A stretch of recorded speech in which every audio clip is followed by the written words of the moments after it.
class 9 অনুশীলনী 7.3 question number 1 একে ভূমি BC ওপৰত ত্ৰিভুজ ABC আৰু ত্ৰিভুজ DBC দুটা সমদ্বিবাহু ত্ৰিভুজ এনেকৈ অকা হৈছে যাতে শীৰ্ষবিন্দু A আৰু DBC একেবাৰে থাকে চিত্ৰ 7.41 চোৱা যদি AD বৰ্ধিত কৰিলে BC P বিন্দুত কাটে তেন্তে দেখুৱা যে এটো হ'ব একেটা আমি দেখুৱাব লাগিব চিত্ৰটো এটো হ'ব কোয়েশ্চন নাম্বাৰ 1 ৰ এনসাৰটো এটো চিত্ৰটো হ'ব দিয়া আছে BC ভূমি ত্ৰিভুজ ABC এটো ত্ৰিভুজ ABC আৰু ত্ৰিভুজ DBC দুটা সমদ্বিবাহু ত্ৰিভুজ AD আৰু A আৰু D ঈৰ্ষ দুটা BC একেবাৰে আছে AD বঢ়ুৱা BC P বিন্দুত কাটিছে প্ৰমাণ কৰিব লাগে যে এইটো আমি প্ৰমাণ কৰিব লাগিব এটো ত্ৰিভুজ ABD তাৰপিছত ত্ৰিভুজ AC D হ'ব এতিয়া ইয়াত কি হ'ব AB = AC হ'ব এটো AB = AC হ'ব এটো ইকুৱেশ্যন নম্বৰ 1 ত দিয়া আছে এটো এক নম্বৰত দিয়া আছে ABC এটা কি হ'ব সমদ্বিবাহু ত্ৰিভুজ হ'ব তাৰপিছত BD এটো BD = এটো CD টো কি হ'ব D এটো DBC সমদ্বিবাহু ত্ৰিভুজ হ'ব AD = AP টো সাধাৰণ বাহু হয় এটাকে ত্ৰিভুজ APB আৰু ত্ৰিভুজ ACP কি হ'ব এটো ত্ৰিভুজ ABD তাৰপিছত অৰ্বসম ত্ৰিভুজ ACD হ'ব এটোৱে হ'ব এনসাৰ এতিয়া আমি এটো ত্ৰিভুজ APB এটো ত্ৰিভুজ AP এটো ত্ৰিভুজৰ পৰা লৈছো আৰু ত্ৰিভুজ ACP ৰ পৰা AB = AC হ'ব AB = AC হয় এটো কি হ'ব এটো ইকুৱেশ্যন নম্বৰ 4 1 ৰ পৰা এটো লৈছো এটো 1 ৰ পৰা হ'ব তাৰপিছত এংগল ABP = এংগল ACP হ'ব এটো ইকুৱেশ্যন নম্বৰ 5 ইয়াত কি হ'ব AB = ইয়াত কি হ'ব AC হ'ব 1 ৰ পৰা লৈছো এটো 1 ৰ পৰা লৈছো এতিয়া ইয়াত কি হ'ব এংগল APB = এংগল ACP সমান বাহুৰ সন্মুখৰ কোণ হ'ব তাৰপিছত ইয়াত কি হ'ব ত্ৰিভুজ ABD অৰ্বসম ত্ৰিভুজ ACD হ'ব তাৰপিছত এংগল BAP = এংগল CAP হ'ব এটো ইকুৱেশ্যন নম্বৰ 6 হ'ব তাৰপিছত এটো 4 5 আৰু 6 ৰ পৰা আমি লৈছো ত্ৰিভুজ ABP অৰ্বসম ইয়াত কি হ'ব ত্ৰিভুজ ACP হ'ব ইয়াত কি হ'ব AS এটো AS শৰ্তমতে এটো AS শৰ্তমতে লৈছো এটো AS শৰ্তমতে হৈছো তাৰপিছত কোৱেশ্চন নম্বৰ 3 টো ইয়াত কি হ'ব ত্ৰিভুজ ABP অৰ্বসম ইয়াত ত্ৰিভুজ ACP হ'ব AS শৰ্তমতে ইয়াত কি হ'ব এটো 2 নং অমিক্ৰণত এটো প্ৰমাণ কৰা হৈছে এটো 2 নম্বৰত প্ৰমাণ কৰা হৈছে এটো 2 নম্বৰত প্ৰমাণ কৰা হৈছে তাৰপিছত এটাকে এংগল BAP = এংগল CAP হ'ব AP এ এংগল A সমদ্বিখণ্ডিত কৰে তাৰপিছত ইয়াত কি হ'ব ত্ৰিভুজ BDP আৰু ত্ৰিভুজ CAD ৰ পৰা আমি পাইছো BD = CD হ'ব এটো ইকুৱেশ্যন নম্বৰ 7 এটো কি হ'ব 2 নম্বৰ পৰা এটো 2 ৰ পৰা লৈছো এটো 2 নম্বৰৰ পৰা লৈছো তাৰপিছত DP = DP হ'ব এটো ইকুৱেশ্যন নম্বৰ 8 এটো কি হ'ব সাধাৰণ বাহু হয় এটো সাধাৰণ বাহু হ'ব তাৰপিছত ত্ৰিভুজ ABP = ত্ৰিভুজ ACP প্ৰমাণিত কৰা হৈছে তাৰপিছত BP = CP হ'ব এটো ইকুৱেশ্যন নম্বৰ 1 7 8 আৰু 9 ৰ পৰা আমি লৈছো ত্ৰিভুজ BDP অৰ্বসম ত্ৰিভুজ CDP SS শৰ্তমতে তাৰপিছত এংগল BDP = এংগল CDP হ'ব তাৰপিছত DP এংগল D সমদ্বিখণ্ডিত কৰে তাৰপিছত AP এ এংগল D সমদ্বিখণ্ডিত কৰে এতিয়া কোৱেশ্চন নম্বৰ 4 টো ত্ৰিভুজ BDP অৰ্বসম ত্ৰিভুজ CDP BP = CP হ'ব এটো ইকুৱেশ্যন নম্বৰ 10 হ'ব এংগল BPD = এংগল CPD হ'ব কিন্তু এংগল BDP এটো P হ'ব প্লাস এংগল CPD 180 ডিগ্ৰী হ'ব এটো ৰৈখিক জোট সহৃদৃত নহয় এংগল BPD = এংগল CPD = কিমান হ'ব 90 ডিগ্ৰী হয় এটো কি হ'ব ইকুৱেশ্যন নম্বৰ 11 10 আৰু 11 ৰ পৰা আমি পাইছো AP তাৰপিছত AP, BC লম্ব সমদ্বিখণ্ডিত কৰে Question number 2 ত্ৰিভুজ Question number 2 ABC সমবাহু ত্ৰিভুজৰ AD এডাল উন্নতি যত AB = AC দেখুৱা যে 1 AD এ BC সমদ্বিখণ্ডিত কৰে টু এ দিয়ে এংগুল এক সমদ্বিখণ্ডিত কৰে এইটো চিত্ৰটো এইটো হ'ব এ বি সি এইটো ডি হ'ব এইটো ডি হয় এইটো কি হ'ব এ বি সি এটা সমদ্বিবাহু ত্ৰিভুজ ইয়াৰে A B equal to A C আৰু এ ডি এ উন্নতি প্ৰমাণ কৰা যে এইটোক আমি প্ৰমাণ কৰিব লাগিব 1 2 এ ডি এ বি সি সমদ্বিখণ্ডিত কৰে এ ডি বি আৰু এ ডি সি সমকোণী ত্ৰিভুজ হ'ব এ বি অতিভুজ ইকুৱেল টু এ চি টো অতিভুজ হ'ব এইটো দিয়া আছে এ ডি বাহু ইকুৱেল টু এ ডি বাহু হ'ব সাধাৰণ বাহুৰ মতে ইয়াত ত্ৰিভুজ এ ডি বি অৰ্বসম ত্ৰিভুজ এ ডি চি আৰ এই চৰ্তমতে এইটো কি হ'ব B D equal to C D হ'ব তাৰপিছত এ ডি এ বি চিক সমদ্বিখণ্ডিত কৰিছে আকৌ to A D A angle এক সমদ্বিখণ্ডিত কৰে ত্ৰিভুজ এ ডি বি অৰ্বসমটো ত্ৰিভুজ এ ডি চি হ'ব তাৰপিছত angle B A D equal to angle C A D হ'ব এ ডি এ এংগুল এক সমদ্বিখণ্ডিত কৰে কুৱেশ্যন নম্বৰ 3 এটা ত্ৰিভুজৰ এ বি চি দুই বাহুক এ বি আৰু বি চি আৰু মধ্যমা এ এম যথাক্ৰমে আন এটা ত্ৰিভুজৰ পি কিউ আৰ দুই বাহু পি কিউ আৰু কিউ আৰৰ মধ্যমা পি এনৰ সমান চিত্ৰ 7.42 চোৱা দেখুৱা যে এইটো হ'ব চিত্ৰটো দিয়া আছে ত্ৰিভুজ এ বি চিৰ এ বি পি চি বাহু আৰু এ এম মধ্যমা ক্ৰমে এইটো ক্ৰমে হ'ব মধ্যমা ক্ৰমে ত্ৰিভুজ পি কিউব আৰ আৰু পি কিউব কিউ আৰ বাহু পি এন মধ্যমাৰ সমান হ'ব প্ৰমাণ কৰিব লাগে এইটোক আমি প্ৰমাণ কৰিব লাগে এইটো ত্ৰিভুজ এ এম বি অৰ্বসম ইয়াত কি হ'ব ত্ৰিভুজ পি কিউ এন হ'ব তাৰপিছত এ বি ইকুৱেল টু এইটো A B equal to P Q হ'ব এইটো equation number 1 A N equal to P N হ'ব এইটো ইকুৱেশ্যন নম্বৰ 2 হ'ব এতিয়া ইয়াত কি হ'ব B C equal to Q R দিয়া আছে তাৰপিছত ইয়াত কি হ'ব বি চি মানে টুৱাইচ বি এম তাৰপিছত টুৱাইচ কিউ টু আৰু টু কেঞ্চেল যাব এতেকে এম আৰু এন ক্ৰমে বি চি আৰু কিউ আৰৰ মধ্যবিন্দু হয় তাৰপিছত B M equal to Q N হ'ব এইটো ইকুৱেশ্যন নম্বৰ 3 হ'ব 1 2 আৰু 3 পৰা আমি পাইছো ত্ৰিভুজ এ বি এম অৰ্বসম ত্ৰিভুজ পি কিউ এন হ'ব তাৰপিছত ইয়াত কি হ'ব টু ত্ৰিভুজ এ বি চি অৰ্বসম ত্ৰিভুজ পি কিউব আৰ এতেকে এ এম ত্ৰিভুজ এ এম বি অৰ্বসম ত্ৰিভুজ পি কিউ এন হ'ব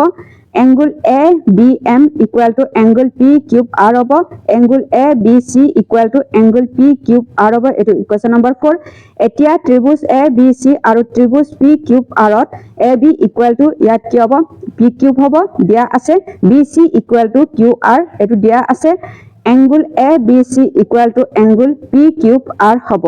এছ চৰ্তমতে দিয়া আছে এছ চৰ্তমতে এইটো দিয়া আছে ত্ৰিভুজ এ বি চি অৰ্বসম ত্ৰিভুজ পি কিউ আৰ হ'ব নম্বৰ 4 বি ই আৰু চি এফ এটা ত্ৰিভুজৰ এ বি চি দুডাল সমান উন্নতিৰ অৰ্বসমতাৰ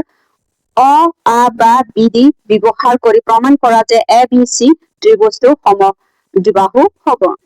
এইটো হ'ব চিত্ৰটো এইটো হয় দিয়া আছে ত্ৰিভুজ এ বি চি আৰু বি ই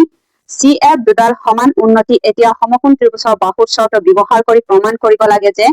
এইটো ত্ৰিভুজ এ বি চি টোৱে এটা সমদ্বিবাহু হ'ব প্ৰমাণ ইয়াত কি হ'ব এ বি চি আৰু চি এফ বি সমকোণী ত্ৰিভুজ হ'ব বি ই বাহু ইকুৱেল টু এইটো চি এফ বাহু হ'ব এইটো দিয়া আছে তাৰপিছত বি চি অধিভুজ হ'ব এইটো বি আৰু চি টো অধিভুজ হ'ব চি বি টো অধিভুজ হয় তাৰপিছত ইয়াত কি হ'ব ত্ৰিভুজ বি ই চি অৰ্বসম ইয়াত ত্ৰিভুজ চি এফ ডি হ'ব আৰ এছ চৰ্ধমতে ইয়াত কি হ'ব angle B C E equal to angle C B F হ'ব এতেকে A B equal to C F হ'ব ত্ৰিভুজৰ সমান কোণৰ সমকোণ বাহু হ'ব এতেকে ত্ৰিভুজ এ বি চি সমদ্বিবাহু হ'ব question number 5 A B C এটা সমদ্বিবাহু ত্ৰিভুজ য'ত A B equal to A C A P এ লম্ব বি চিক আঁকি দেখুওৱা যে angle B equal to angle C হ'ব এইটো চিত্ৰটো হ'ব এ বি ইয়াত পি চি হ'ব দিয়া আছে ত্ৰিভুজ এ বি চি সমদ্বিবাহু হ'ব য'ত A B equal to A C হয় প্ৰমাণ কৰিব লাগে যে angle B equal to angle C হ'ব অংকন দে এ পি লম্ব বি চি টনা হ'ল প্ৰমাণ সমকোণী ত্ৰিভুজৰ এটো সমকোণী ত্ৰিভুজৰ ত্ৰিভুজ APB আৰু ত্ৰিভুজ APC AB অধিভুজ ইকুয়াল টু AC টু অধিভুজ হ'ব দিয়া আছে AP বাহু ইকুয়াল টু AB বাহু হ'ব ত্রিভুজ APB অর্বসম ইয়াত ত্রিভুজ APC হ'ব angle APB equal to angle ACB হ'ব angle B equal to angle C হ'ব এটোয়া হ'ব आंसर টু question number 6 যদি ত্রিভুজ ABC অর্বসম ত্রিভুজ PQR আৰু ত্ৰিভুজ ABC ত্ৰিভুজ RPQ ৰ অৰ্বসম নহয় তেন্তে তলৰ কোণটো সত্য নহয় ইয়াৰ কোণটো সত্য নহয় এটো আমি কৰি দিব লাগে এটো এনেকা হ'ব ত্ৰিভুজ ABC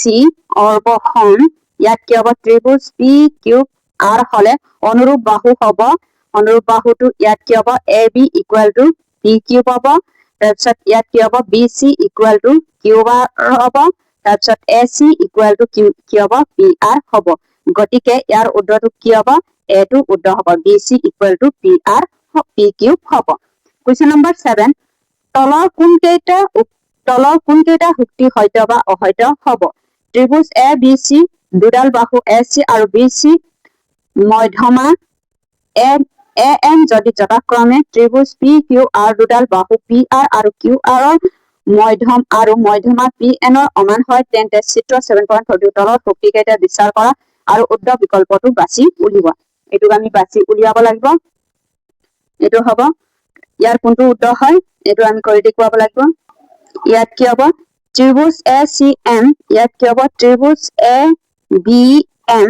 অৰ্বসম ইয়াত কি হ'ব ত্ৰিভুজ PQN হ'ব SS শৰ্তমতে যেহেতু ইয়াত কি হ'ব BM ইকুয়াল টু 1/2 ইয়াত কি হ'ব BC হ'ব আৰু ইয়াত কি হ'ব QN ইকুয়াল টু 1/2 QR হ'ব তাৰপিছত 2 ত্ৰিভুজ ABC টো কেনেকৈ লিখিব লাগিব ইয়াত ত্ৰিভুজ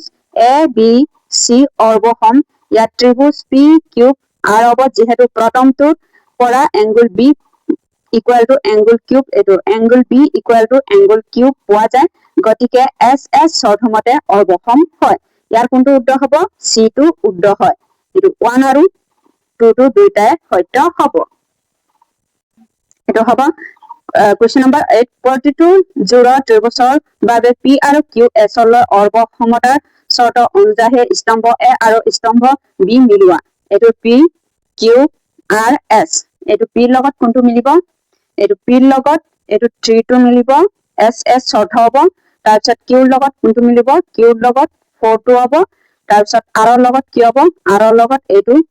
AS হ'ব তাৰপিছত S লগত কোনটো হ'ব S লগত এটো 2 টো হ'ব RS শৰ্ত হ'ব উদ্ধ বিকল্পটো কি হ'ব উদ্ধটো C হয় B লগত 3 তাৰপিছত কিউব লগত 4 হ'ব R লগত 1 S লগত 2 হয় question number 9 ভাঁজ কৰি তব পৰা এলুমিনিয়ামৰ জকলা হেডাল চিত্ৰ দেখুৱা হৈছে 7.45 জকলা বৰি AB আৰু AC প্ৰত্যেকৰে যোগ 90 cm আৰু দুইখন বৰিৰ মাজৰ কোণ চিত্ৰ দেখুৱা ধৰণে 50 ডিগ্ৰী ওপৰত তথ্য অনুসৰি তলৰ প্ৰশ্নসমূহৰ উত্তৰ লিখা এটো হ'ব চিত্ৰটো এটো question number 1 angle ACB ৰ সমান এটো হ'ব angle C যেহেতু AB equal to AC গতিকে ইহতৰ বিপৰীত কোণবোৰ সমান হ'ব অৰ্থাৎ angle ABC equal to angle ACB হ'ব ত্ৰিভুজৰ তিনটা কোণৰ সমষ্টিটো 180 ডিগ্ৰী হ'ব ইয়াত কি হ'ব 50 degree plus angle ABC plus angle ACB equal to কিমান হ'ব 180 ডিগ্ৰী হ'ব তাৰপিছত ইয়াত কি হ'ব এটো আৰু এটো কি হ'ব twice angle ACB হ'ব equal to 180 ডিগ্ৰীৰ পৰা আমি 50 মাইনাস কৰিব লাগিব ইয়াত কি হ'ব twice angle ACB equal to এটো পৰা এটো মাইনাস কৰিলে কিমান হ'ব 130 ডিগ্ৰী হ'ব এটো 2 লগত 130 ডিগ্ৰী টু কিমান যাব 65 ডিগ্ৰী যাব তাৰপিছত angle CACB equal to কিমান হ'ব 65 ডিগ্ৰী হ'ব ইয়াৰ কোনটো উদ্ধ হ'ব B টো উদ্ধ হয় question number 2 যদি angle CAB equal to 60 degree হয় তেন্তে BC ৰ মানটো উলিয়াব লাগিব তাৰপিছত ইয়াত 2 হ'ব যদি ইৰহকোণ 60 ডিগ্ৰী হয় যেহেতু AB equal to কিমান হ'ব AC হয় তেন্তে বাকি দুটা কোণটো 60 ডিগ্ৰী কৈ হ'ব ইয়াৰ অৰ্থ হ'ল ইয়াত ত্ৰিভুজ এ বি চিৰ এটা সমবাহু ত্ৰিভুজ হ'ব গতিকে ইয়াত কি হ'ব B C equal to A B equal to ইয়াত কি হ'ব A C equal to 90 degree centimetre হ'ব কোনটো উত্তৰ হ'ব যিটো উত্তৰ হয় 90 ডিগ্ৰী চেণ্টিমিটাৰ হ'ব 90 চেণ্টিমিটাৰ হ'ব কুৱেশ্যন নম্বৰ 3 ত্ৰিভুজ এ চি বি এইটো ত্ৰিভুজ এ চি বি ইয়াৰ কোনটো উত্তৰ হ'ব এংগুল এ এইটো angle A B equal to A C হ'ব এতেকে যেহেতু ত্ৰিভুজটো দুডাল বাহু সমান হয় A B equal to A C 90 centimetre হয় এয়েহে ই এটা কি হ'ব সমদ্বিবাহু ত্ৰিভুজ হয় কোনটো উত্তৰ হ'ব বিটো উত্তৰ হয় কুৱেশ্যন নম্বৰ 4 যদি দুটা ত্ৰিভুজৰ এ বি চি আৰু ডি ই এফ ৰ angle A equal to angle D A B equal to D E আৰু A C equal to D F হয় তেন্তে কি বিধি অনুসৰি ত্ৰিভুজটা অৰ্বসম হ'ব ইয়াৰ কোনটো উত্তৰ হ'ব বিটো উত্তৰ হয় ইয়াত দুডাল বাহু আৰু ইহঁতৰ মাজৰ কোণটো সমান দিয়া আছে গতিকে ই এছ এ এছ বাহু কোণ বাহু অৰ্বসমতাৰ চৰ্ত মানি চলিব এইকাৰণে ইয়াৰ বিটো উত্তৰ হ'ব এইটোৱে হ'ব 7.3 প্ৰশ্নৰ উত্তৰ